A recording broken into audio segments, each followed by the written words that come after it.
Emerged on Thursday afternoon in a report from the Baltimore Banner that Ravens longtime kicker Justin Tucker has been accused of inappropriate behavior between 2012 and 2016 by 6 massage therapists. There's no litigation, no criminal charges, and Justin Tucker has vehemently and unequivocally denied the allegations. He had a lengthy statement posted yesterday on Twitter. It sounds like he's at least contemplating litigation against the Baltimore Banner. And that's where we are. The league is going to look into it. The team is aware of it. There is precedent, unfortunately, from a few years ago and everything that we had to endure as it relates to Deshaun Watson. If there's something there, if there's an investigation that's done, the league has a process for determining whether or not there should be punishment under the personal conduct policy. The difference is no litigation that I'm aware of. I searched the story with every different combination of litigation lawsuit. I just wanted to make sure none of these people have sued. I believe no one has. I don't know if statute of limitations have expired. But regardless, they're going to cooperate with the league. And if the league seeks them out and they tell their story, that's how the league could get to a conclusion that there's a personal conduct policy violation. Justin Tucker denies it, but you've got 6 different people that are making this claim, and you've got no financial incentive if there's no lawsuit that was or will be filed. Right. I think that's an important distinction to make. And you have to take it seriously, Mike, because of what happened with Deshaun Watson and the number of people. Now, Deshaun Watson's case, it was a lot more than a half dozen women. It literally dozens and dozens of women coming forward saying that they had problems with his behavior. And I'll say I'm not making, this is not a prediction that I want to make. I'm not trying to put this on anybody. But when this comes up, I can imagine a fan saying, especially a casual fan of football, saying, hey, what is it with these guys and massages? Well, that's a big part of NFL culture. For obvious reasons, maybe not necessarily for a kicker, but for those who are out there and you're getting hit several times a game and you're asking your body to do things that your body is not ready to do, to play these games, to bounce back and be ready to play a game week after week, sometimes on a short schedule. It is tough on players, and most players get massages, get treatment. Some teams have someone in the facility. My point is, I think there might be more stories like this coming.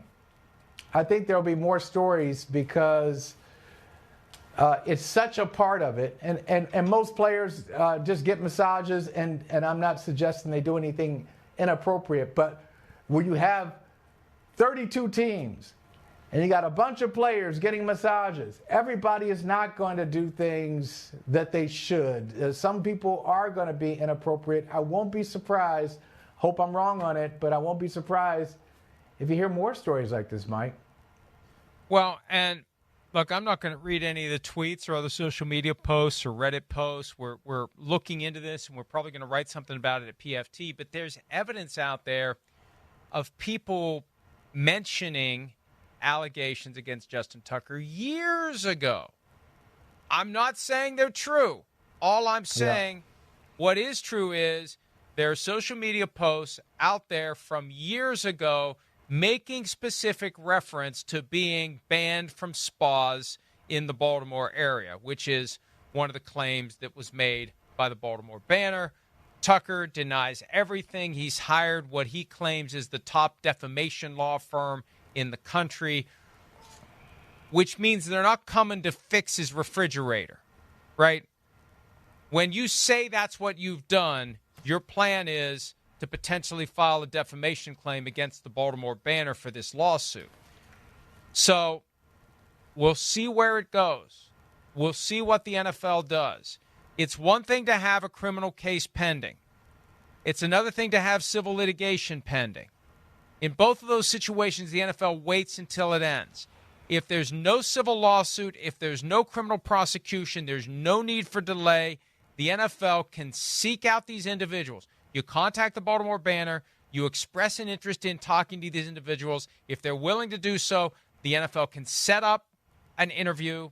The NFL can find out what they know, and the NFL can activate its internal justice system, which it created years ago, but really beefed up post-Ray Rice. And the problem is, Michael, and this is one of the big concerns I have about the NFL's personal conduct policy, when you create your own court system, you realize it's not all that easy to run a court system.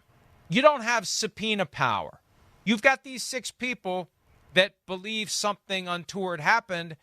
You've got no way to force them to talk. None whatsoever. You're at the mercy of whether or not they're going to choose to talk. And I'm not saying this is how it's going to play out, but we've seen these situations where someone's accused of something, NFL's investigating, oh, the case is settled. I mean, it just happened with Deshaun Watson with the most recent claim that was made against him on the Monday after the first Sunday of the regular season. And it was the strongest allegations made by any of the people who had sued him. The NFL was investigating. You settle the case with a confidentiality agreement, which is a legitimate term in the settlement of a lawsuit. The victim, the alleged victim, can't at that point cooperate with the NFL. And if the NFL can't talk to the victim, you can't go anywhere with it. So, I mean, you know, if Tucker's concerned about how this could go, even if the statutes of limitations have been expired on all of these 6 individuals, he could reach a settlement with them. Because you can still bring a lawsuit even if it's barred by the statute of limitations. One of the defenses is you waited too long, but you can still bring the lawsuit. You can still bring it 10, 20, 50 years from now. It's on the defendant to assert statute of limitations as what they call an affirmative defense to the claim. They could still settle this.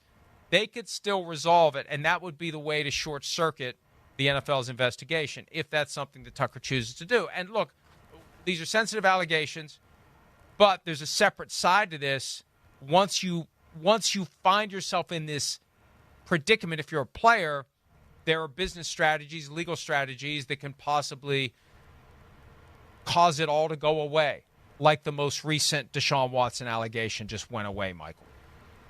So Mike, I need you to help me with something. Maybe I play a lawyer on TV, but you're actually a lawyer. You're actually a lawyer on TV, so you'll know this. And I would say yesterday I'm going through all of the documents, and nothing really stood out to me. It's like, okay, I would expect Justin Tucker to say something like that to defend himself. Hey, this is not true. And then the accusation from 6 women who say, you know, he was inappropriate and this happened, and they all have similar stories. So it wasn't, nothing really surprised me or stood out to me except for this.